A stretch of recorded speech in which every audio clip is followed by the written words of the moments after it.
What's up? This is 911, and you are tuned in to ABG Podcast. As always, man, you know how we do it. Let's get to it. So today, I'm honored to have a special guest on, man. I got an author and a gun instructor with me. We'll get into his book in a second, but this is a picture of his book. But how you doing today, Kris? Hey, everything is well. Great to have me here, man. Man, I appreciate you taking the time on this beautiful Sunday, man. You could be doing a lot of things, but you tapped in with your boy, so I appreciate that, man. But we're going to get to it, though, Kris. So, man, like I said, first off, you're an author, so that's major, but you're also a gun instructor. So what started your love for guns? How did you even get into that? All right, so my path with guns is first, I own my company. It's called Shooting Aces LLC, Mm-hmm. and I've been in business for the last 6 years. I've been Okay. doing gun instruction for the last 8. And when Okay. I got my license to carry, that kind of propelled me into that atmosphere. And then I Mm-hmm. got a license through the NRA, the DPS through Texas, and a lot of other areas, within gun enthusiasts. So Yeah. I just been Yeah. doing it for the last 8 years, and it's been profitable. Okay. So look, let me ask you this. Did you have any like military or police enforcement experience before you went down this path? Man, as a child, I was actually terrified of guns because all I knew Wow. was the negative effects of guns. Okay. So growing up, I grew up in Dallas, and everybody I seen that had a gun, either they was on the wrong end of it or the police. So when I went to the military, I got out of all that, and you grow a love for it. Mm-hmm. And the first weapon that I fired was an M16. So they got me, super hyped because now I'm behind Yeah. the gun instead of in Yeah. front of it. Yeah. Yeah. So that got me into that. And then once I got out, I started growing a love for it because I started studying it. I started Mm-hmm. using it for therapy. And then from there, it went like wildfire.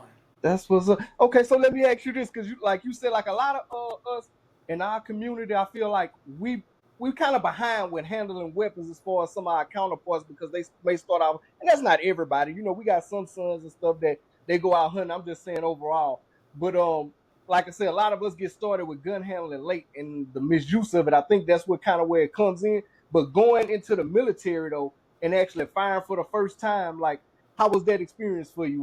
Were you pretty good shot, or did you have to kind of work your way up into being where you're at now? Well, for me, it was more of a getting out of being terrified of it. So Yeah, I yeah. had to get out of that comfort zone of hearing loud shots and, just getting my sights on. And Mm-hmm. once I, got over that, I was a decent shot starting out. I Okay. came out of boot camp, as a sharpshooter. So it's like I was a decent shot. I wasn't quite Mm-hmm. an expert until I got into the field, but Mm-hmm. you get better over time. Okay. Now, like you say, you didn't really start until you got into the military, but knowing what you know now and kind of seeing what goes on, around the country with guns, what's a good age that you would say it would be kind of smart to start teaching your kids how to handle weapons? Well, for me, I start kids at 5 with gun safety, Mm-hmm. understanding that it's not a weapon of mass destruction. It's a tool. It's an Mm. extension of your arm. It's like a Okay. sword. Yeah. Well, if you treat it as such, you want to try to destigmatize it. You Mm-hmm. want to have it to where everyone thinking, oh, you got a gun, so I'm gonna run. Like, no, it's just a tool. Mm-hmm. You can have the same thing if you have your license. You can have Okay. the same thing if you properly acquire it. Okay. And I know you said 5, and I told people we were gonna kind of get into your book.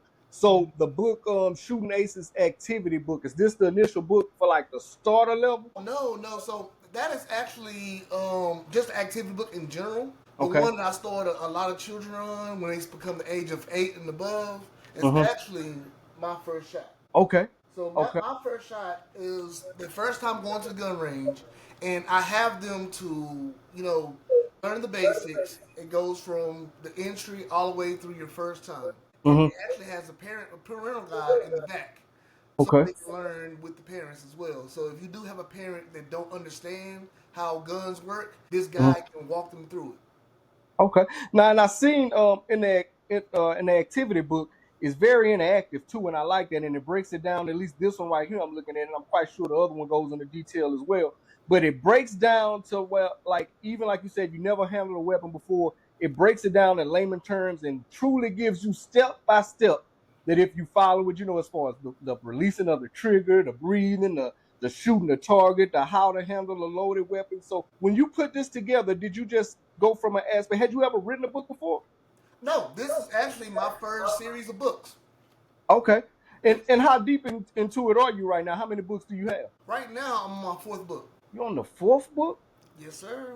All right. Can you talk a little bit more about the other installments and what they kind of Yes, go in depth I with? actually have all 3 examples here, and then the Okay. 4th one just got launched on Amazon.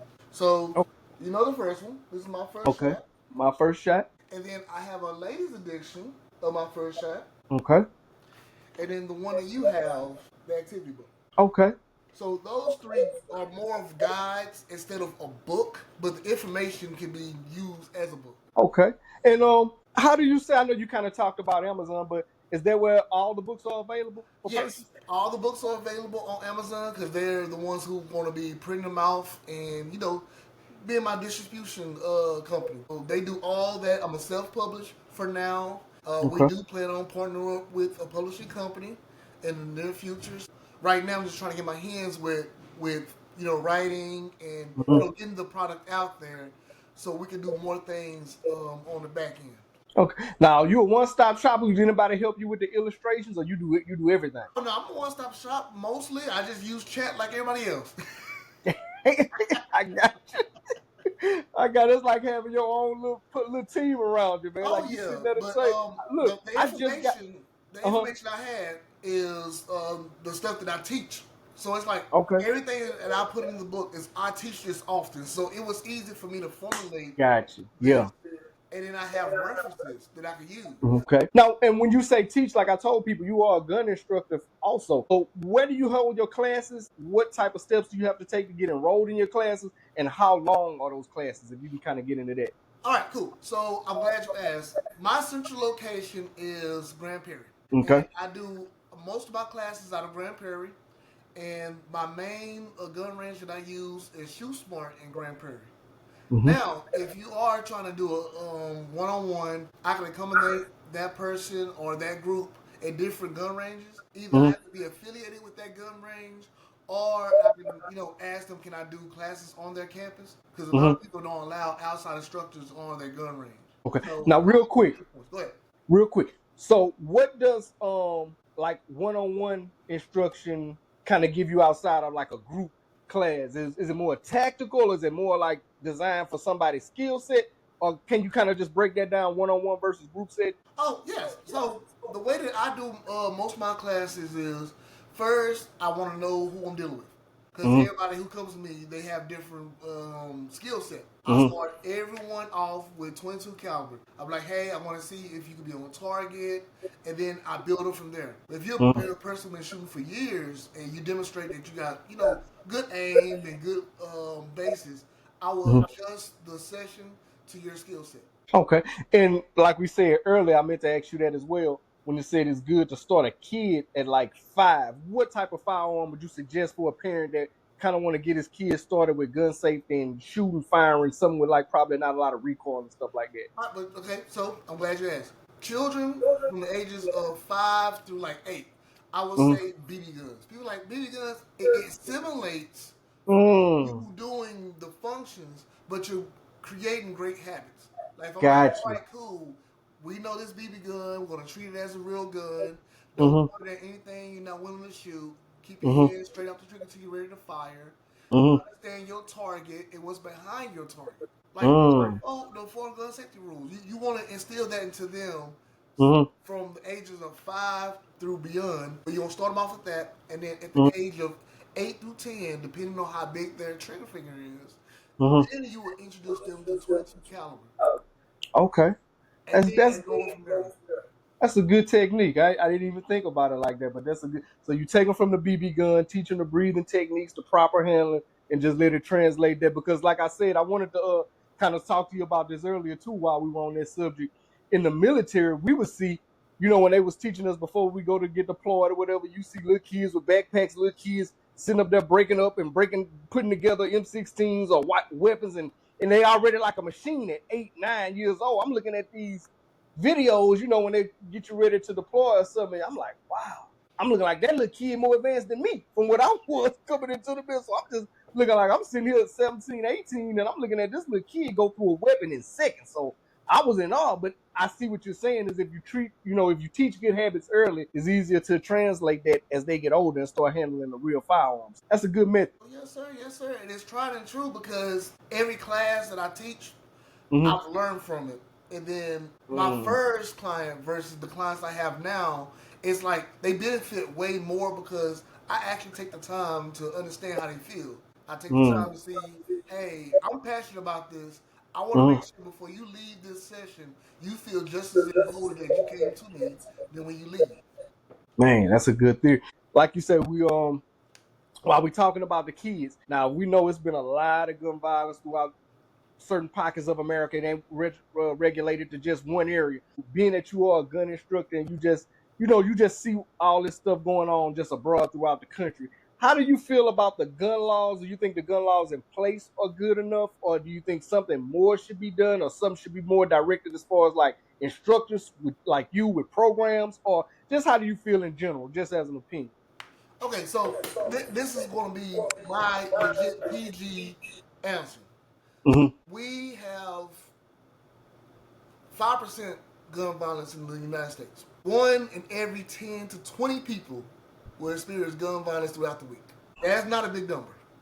You're not going to see it a lot. We say gun violence, and we only see it in spurts. Mm-hmm. We see more gun violence in poor areas and people who are around untrained folks. Way Mm-hmm. more do you see it around people who are educated and have access to guns. Mm. I try to tell people most people who are victims don't have guns. That's Yeah. what I would change. I would change Mm-hmm. the victims not being untrained. I want more people to be informed. I want more people to go out there and get training, no matter if it's with me or any other instructor out there. Got you. Okay. You know what I'm saying? Okay. So it's like Mm-hmm. if we have an epidemic of untrained people versus Mm-hmm. trained people, it would be night and day. You won't see too much gun violence when everyone is trained, everyone Mm-hmm. has access to a gun, who is legally access to a gun. Because you take away the guns, who has the guns? Military, Mm-hmm. police. You have the Congress. Then you're going to have the bad guys. Who's going to have majority of the guns? Yeah. You know Yeah. what I'm saying? So it's like, Mm-hmm. why take guns away from people who are law-abiding citizens? Is what I would say. But then Mm-hmm. again, I want those law-abiding citizens out there training. I want them to be emboldened to come back and say, "Hey, I'm gonna stand my ground just like everybody else. I'm not looking to die today." Okay. Yeah. That's a good breakdown. That's a good Mm-hmm. breakdown. I like that answer. So let me ask you this. Like you said, you got people come with different skills level. You do have military background. One of our high functioning, like we say in the military, high speed guys, if wanted to come with you for instruction, do you offer like that some of the ranges you go to tactical courses where you can simulate some real life situations and stuff like that? For me, I like dealing with more the intermediate and the beginners, but we do Mm-hmm. have courses and trainings for people who are looking to, get that itch back again. So Okay. outdoor ranges would be the perfect place for that. Mm-hmm. There's one in Terrell, there's one in Waxahachie, there's Mm, one I in heard about that. Ennis. Mm-hmm. So there's a few ones that I can, schedule a class with, but everybody already know everything, so it's hard to really wrangle those folks in. Yeah, yeah, I got you. Because I know as an instructor, sometimes when you teach you the basics, I just wonder like, does it ever get bland to you, or you keep that same enthusiasm, or Oh no, you? I Yeah, love it. I yeah. love it, man, because it's like if I don't work on the basics, it don't matter what I do with any advanced technique. It's like boxing. If you don't have your fundamentals down, it don't matter what else happens. I don't know if Man, you look, see. I got a no, few. look, I'm finna get to you. I had one more question, and I was finna come to you with that. So look, before we shift to that, being that you do handle weapons a lot, I just know we're gonna probably have some gun enthusiasts watching, man. I just want to get a couple of your personal favorites of what type of weapons do you that you find fun to go out there and fire and shoot. Oh, man, I love the I'm a Glock guy. I love Mm-hmm. all Glocks. Glocks are very simple to use. They're very simple to maneuver, and I've had more experience. If a Glock is broken, I still can manipulate it to fire. You know what I'm saying? Okay. I Yeah. personally like Glocks because it's simple. It's simple. Mm-hmm. It's tried and true. I even dirty up one before and it still fired, so I'm like, hey, we good. Yeah. Um, the model types that I like, Glock G45, Mm-hmm. G19, which is like a longer barrel for the Glock. Mm-hmm. Um, I don't know. It's quite a few because I love small carbines, and Mm-hmm. there's a Scorpion. You know, a lot of Okay. folks who play Call of Duty, they love that one. Yeah. Yeah. Yeah. AK-47, of course. Okay. I have a pistol version of that. I love that too. Yeah. Okay. But Do yeah, you those are are you a few. are you one of the attachment guys? You got the scopes and beams, all For that. me, You I'm a got it. simple guy. I'd use Uh-huh. iron sights or I put on a red dot, call it a day. Okay. Because Okay. I'm looking to move. So Yeah. I'm not going to be sitting in a stationary position. That's why I don't need Gotcha. all the attachments. I'm like, listen, I'm trying to move. And a lot of Yeah. times, I'm not trying to shoot. I'm trying Yeah. to move to get away. If I have to do hand-to-hand combat, I'm with it. But Yeah. I'm looking to get away. Look, you're pointing the box and you brought up hand to hand combat. Let's go ahead. Let's go ahead and shift it there. Look, All right, all right. we got a big fight coming up. And see, when I first saw them pictures behind you, I said, "Oh, that's a boxing fan." So I'm learning a little bit about you on the fly. So we got Canelo Crawford coming up. I just seen a recent picture of Bud. I'm seeing him with his weight on him. Look real good. Look real effective. But as a boxing guy, I see behind you. How do you feel about this fight coming up? Oh, it's going to be a technical fight. Okay. Very, very technical fight. I have Canelo edging it out, or it may be a draw, to be honest. Because both of them very sound and technical. It just Bud takes too many punches. Yeah, And the only reason that's why what I I say was he doing. takes too many punches because it's going to look like he's going to lose the fight on Mm-hmm. just technicality. But Mm-hmm. if you just pay attention to how they're going to do it, Bud is not a small guy. He looks Mm-hmm. small, but he's not a small guy. He can move you around. Mm-hmm. He's a wrestler. Have you seen him manhandle folks? Look, I have, and I seen him in a bunch of his camps where they try to lock up with him, and I see the sturdiness in. But look, let me disagree with you a little bit. I'm gonna give you a little inside story on Bud. So just so happened tonight, you remember when what's my guy here from Dallas, Earl? Earl. You remember Earl first fight back? Yeah. Just so happened tonight, me and my partner, we went to that fight. And so we backing in because, with my plates, I get to park like right by the stadium. Mm-hmm. So I was right there by the back entrance. And a Sprinter van pulls up. I see the entourage get out. I just see a bunch of people at first, didn't really know. Bud get out and walks like right in. He walking in with us as we coming in, had on a good gray jogging. I'm looking at him as compared to me. I'm like, Bud, not that big. But I know he's strong as hell though. And I know he got hands. But I was just looking at Bud frame. I was like, and I've been looking at Canelo over the years. He naturally walks around like that. And you mentioned earlier, Bud he is subjected to take a lot of punches. Canelo is a heavy hitter. Do you think he can sustain taking all those punches, moving up to 2 weight classes like that? Oh yeah, for sure. He spars with light heavy and heavyweights. Okay. Look, like I said, Bud is that guy. Listen, Bud is that guy. It's just if he's gonna be technically sound that night. Mm. You know what I'm saying? Both of them have to be on their A game. Bud is a fabulous fighter. He even could be considered a fighter of the decade. You know what I'm saying? Canelo, like if you have to separate it, it's like a very thin line because Bud, he dominated his whole time he's been in. He has. For the last 10 years, he's been top 3. You know what I'm saying? So it's like it's hard to say, oh, Bud is alright. He ain't fighting nobody. It's like, no, he dominated his competition as he should. Did you now, like you say, dominated his competition? Did you see the Earl fight going like it did? No. I was heavily disappointed. I said, stuff going on. I did not expect that to happen. But if he would have fought before the car accident, it would have been a different story. Yeah, okay. I was just wondering because, like you say, because he's been so dominant, but I did not expect him to dominate Earl in the fashion that he did that night. Earl went away from his game plan the whole night. And you could tell because it's like, if I'm going to press the issue, let's press it. If I'm not in the right headspace, let me go ahead and set up certain jabs, set up certain body shots. I'm not going to go for the fences. I'm like, hey, my game plan is not working. Let me go ahead and, taper down. Let me get some of these combinations in. When I get 1 or 2 combinations, it ain't doing nothing for Bud. Gotcha. I'm waiting on you to just want to 2-shot me. Yeah, I'm going to do some combinations. I'm going to stop you. Yeah. Okay, and look, the way you breaking down boxing, I can tell you truly love the sport. So let me ask you this. We saw the the Mike Tyson Jake Paul fight. We not see the Mike Tyson and Floyd fight in the making. We've seen some of these other celebrity boxing matches with the likes of like Charleston White and some YouTubers like that. Is the sweet signs of boxing starting to be diminished now? Do you feel like boxing is not for like young fans coming up? Because you know, coming up in our generation, we saw it was the golden era of boxing. So we saw a lot of good fighters, and until now, I'm almost starting to feel like people are making a mockery of boxing and they grabbing a bag, which I can't disagree with them for doing that.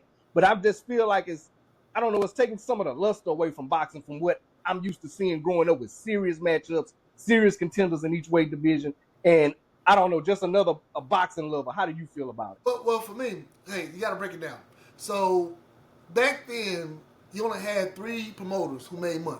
Mm-hmm. Today, you have probably over 100 to 200 people who can make money from boxing promotion. Gotcha. Mm-hmm. So with the internet, they're like, hey, we're not at the top tier. We're like amateur. So amateurs are now making the same amount as the big boys.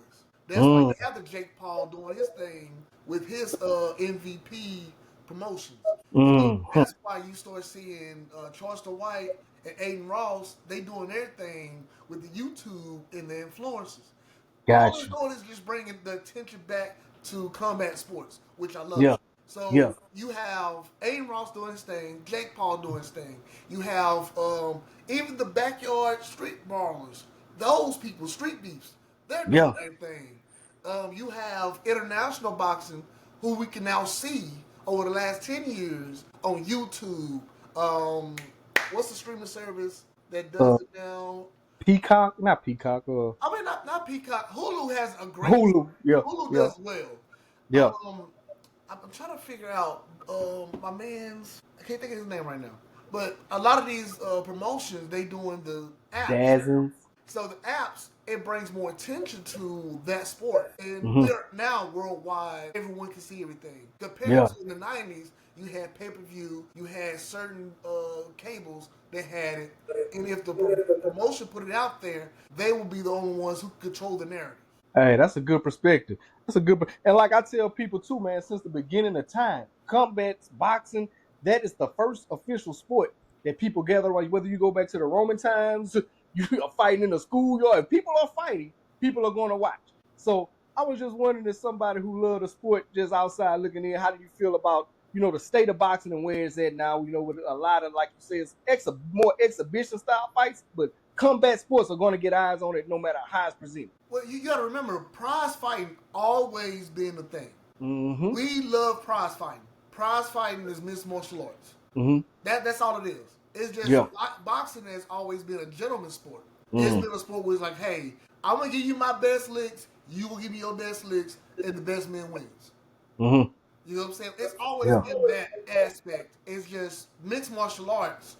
You have the Romans who did it. You had the Africans that did it. You had some civilizations that always showcased a boxing or a mixed martial arts kind of game or event.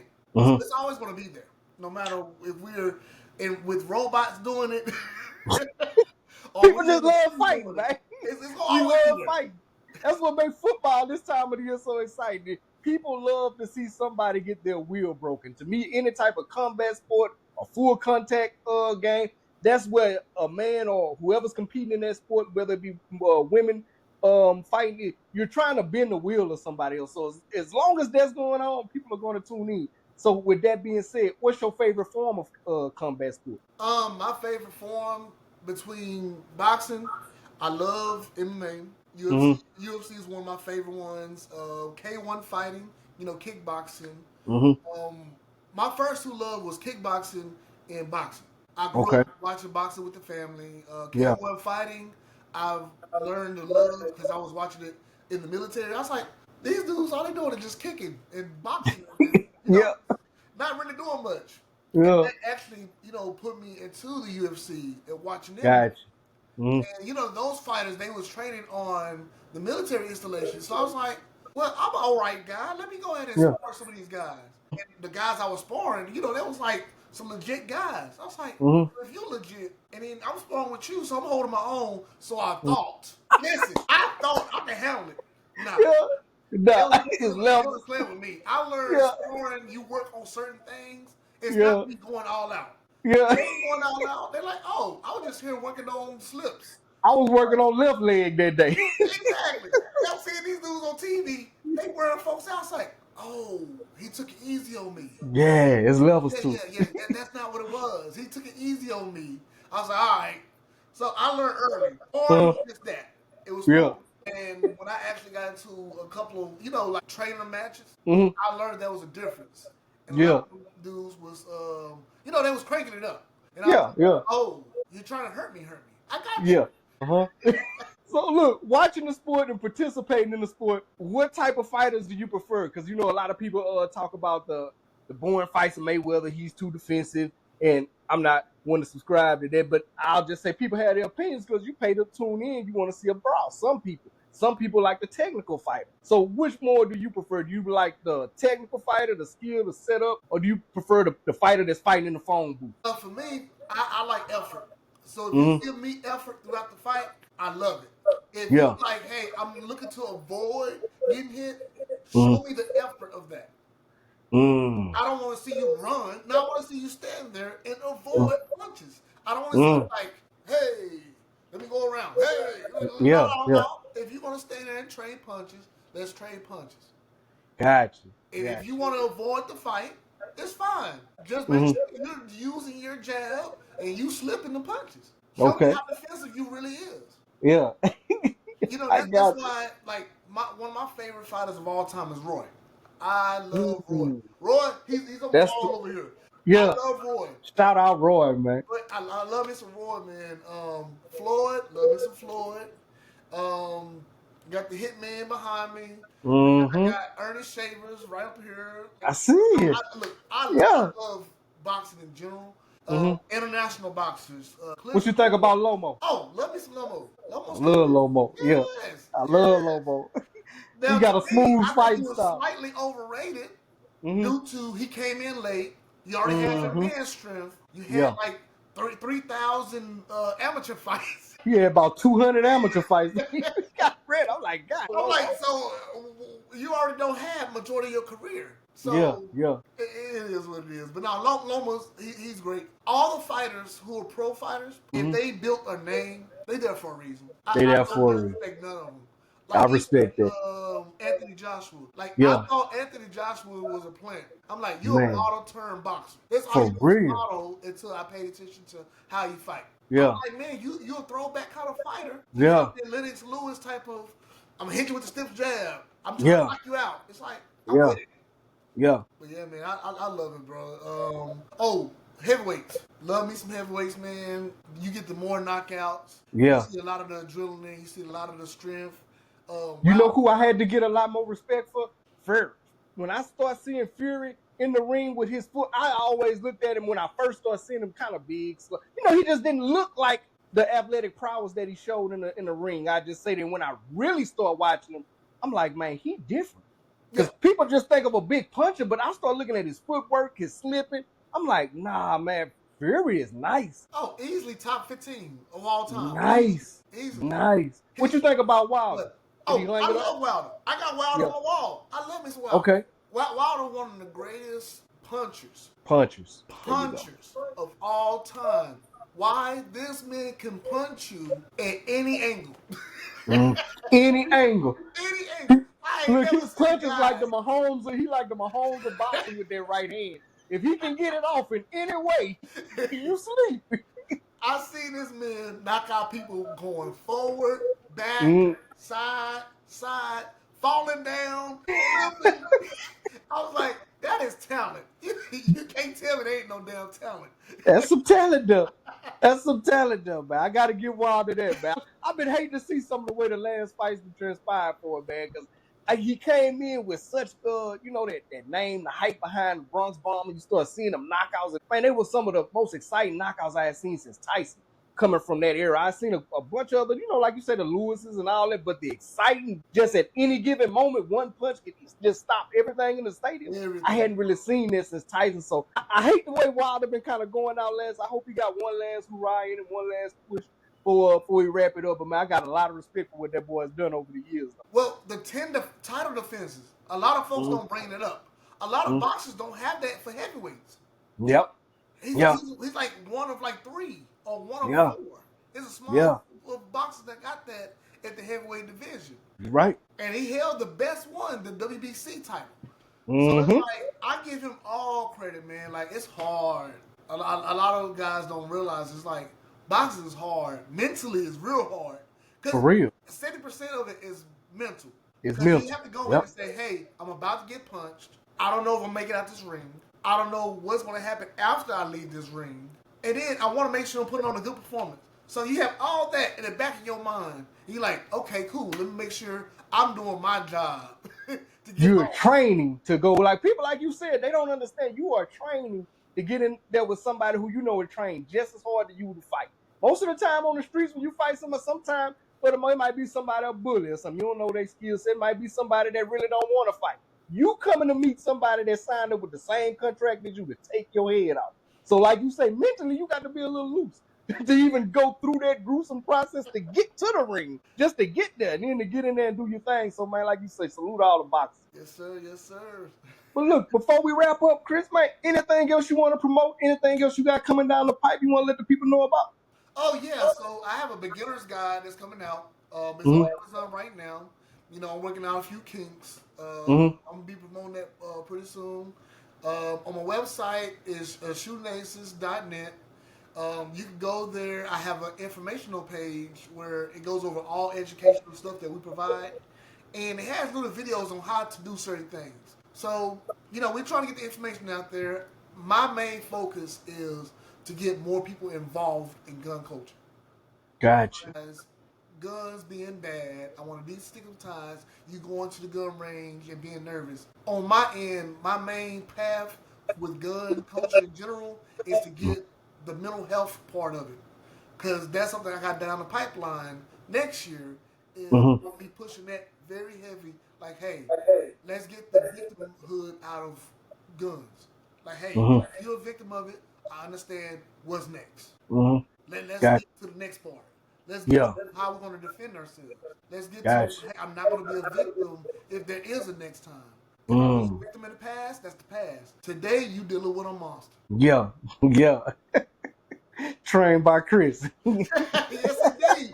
Look, guess what? If it's not trained by me, it's going to be influenced by me. Exactly. Like, what's the saying, man? I know you probably know the quote of, I think Pac said it, man. He say, if I don't, start the flame or I don't do it, I want to spark the idea of somebody else, to spark that flame to make the change. So if I don't think it was I don't make the change, I want to be the one who inspires someone to make the change. So yeah, I see what you're saying with that. Look, it starts with the seeds. These are the seeds. Yes, sir. Yes, sir. I want shot. Individuals to know I'm starting with the seeds. These are all the seeds that I'm planting.